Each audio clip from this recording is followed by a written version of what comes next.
కేసీఆర్ ఏ సీట్లలో పొత్తు పెట్టుకోవాలి అనే అంశంపై రేపు ప్రకటన చేయబోతున్నారు. పొత్తు గౌరవప్రదంగా ఉంటుంది, గౌరవప్రదంగా సీట్ల పంపకం ఉంటుందని కేసీఆర్ అంటూ ఉన్నారు. మాయావతితో ఇంతవరకు మాట్లాడలేదు అని కేసీఆర్ చెప్పారు. బీఆర్ఎస్ చీఫ్ కేసీఆర్తో BSP state chief RS Praveen Kumar lunch మీటింగ్లో కలిశారు. పార్లమెంట్ ఎన్నికల్లో కలిసి పోటీ చేయాలి అని ఇద్దరు కూడా నిర్ణయించుకున్నారు. త్వరలోనే విధి విధానాలు ఖరారు చేస్తామని ఇరు పార్టీల నేతలు చెప్తున్నారు. నాగర్ కర్నూలు నుంచి ఆర్ఎస్పీ ఎంపీగా పోటీ చేసే అవకాశాలున్నాయి. ఇటీవలి అసెంబ్లీ ఎన్నికల్లో సిర్పూర్ కాగజ్ నగర్ నుంచి ఎమ్మెల్యేగా పోటీ చేశారు. ఆర్ఎస్పీ 44,000కు పైగా ఓట్లను సాధించారు. ఆర్ఎస్ ప్రవీణ్ కుమార్ ఎన్నికలకు ముందు బీఆర్ఎస్ అధినేతను తీవ్రస్థాయిలో విమర్శించేవారు ఆర్ఎస్ ప్రవీణ్ కుమార్. అయితే ఇప్పుడు పార్లమెంట్ ఎన్నికల్లో బీఆర్ఎస్తో పొత్తు పెట్టుకోవాలి అనే వార్తలు వచ్చినప్పుడే, బీఆర్ఎస్ అధినేతతో భేటీ అయినప్పుడే స్వారస్లో విపరీతమైన చర్చ జరిగింది, పెద్ద ఎత్తున చర్చ జరిగింది. కొన్ని విమర్శలు కూడా వచ్చాయి. దానిపైన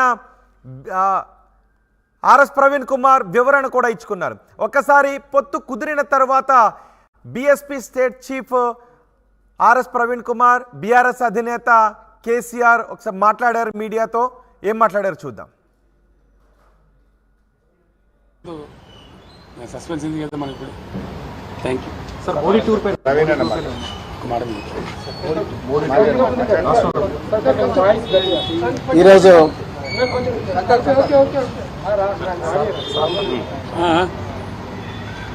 ఈరోజు తెలంగాణ మాజీ ముఖ్యమంత్రి శ్రీ పెద్దలు గౌరవనీయులు శ్రీ కేసీఆర్ గారిని కలిసినందుకు చాలా ఆనందంగా ఉంది.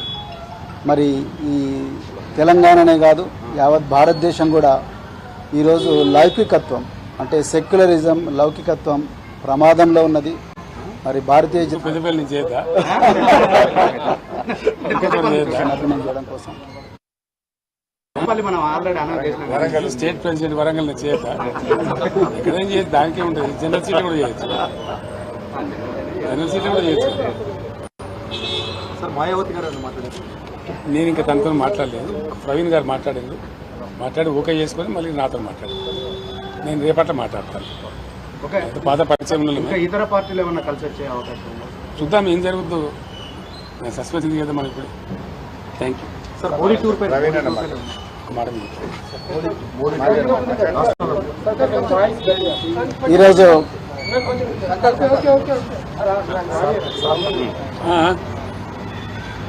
ఈరోజు తెలంగాణ మాజీ ముఖ్యమంత్రి శ్రీ పెద్దలు గౌరవనీయులు శ్రీ కేసీఆర్ గారిని కలిసినందుకు చాలా ఆనందంగా ఉంది. మరి ఈ తెలంగాణనే కాదు, యావత్ భారతదేశం కూడా ఈరోజు లౌకికత్వం అంటే సెక్యులరిజం, లౌకికత్వం ప్రమాదంలో ఉన్నది. మరి భారతీయ జనతా పార్టీ చాలా పెద్ద ఎత్తున కుట్రలు చేస్తూ ఉన్నది దేశాన్ని చిన్నాభిన్నం చేయడం కోసం. మరి పూర్తిగా రాజ్యాంగాన్ని రద్దు చేయాలనే కుట్ర చేస్తూ ఉన్నారు. సో ఆ పరిస్థితుల్లో మరి సెక్యులర్ పార్టీ అయినా, మరి సెక్యులర్ భావాలు కలిగి సెక్యులరిజాన్ని నిరంతరం కాపాడిన మరి భారతీయ రాష్ట్ర సమితి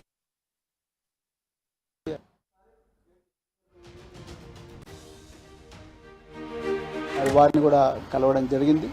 సో ఈ తెలంగాణలో ఈ రాజ్యాంగానికి ప్రమాదం ఏదైతుందో, లౌకికత్వానికి ఏదైతే ప్రమాదం ఉందో, ఈ బీజేపీ నుంచి తర్వాత మరి ఈ మధ్యనే కాంగ్రెస్ కూడా మరి బీజేపీ లాగానే మారుతూ ఉన్నది. ఈ రెండు పార్టీల నుంచి ముప్పు నుండి మరి తెలంగాణను కాపాడడం కోసం మరి మేము అంటే బహుజన్ సమాజ్ పార్టీ మరి భారతీయ రాష్ట్ర సమితితో కలిపి మరి పార్లమెంట్ ఎలక్షన్లలో కలిసి పనిచేయాలని ఇప్పుడే మరి పెద్దలు గౌరవనీయులు కేసీఆర్ గారి దగ్గర మరి మాట్లాడడం జరిగింది.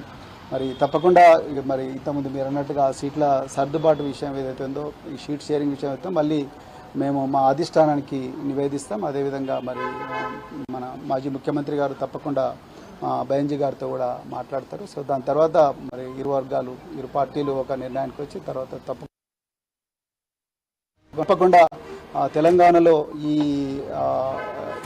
స్నేహం అనేది తప్పకుండా తెలంగాణ ప్రజల జీవితాలను మారుస్తుంది. తెలంగాణ ప్రజల విలువలను ఏదైతే గంగా జమున తహజీబ్ అని అంటున్నామో ఆ విలువలను, ఆ సంస్కృతిని తప్పకుండా కాపాడుతుంది. బహుజన వర్గాలందరి జీవితాలు బాగుపడతాయి. ఇలా నిరుద్యోగులు సంతోషంగా లేరు. సో పట్టుమని 4 నెలలు కాలేదు, ఇప్పటికీ మళ్ళీ నిరుద్యోగులు రోడ్ల మీదకి వచ్చే పరిస్థితి.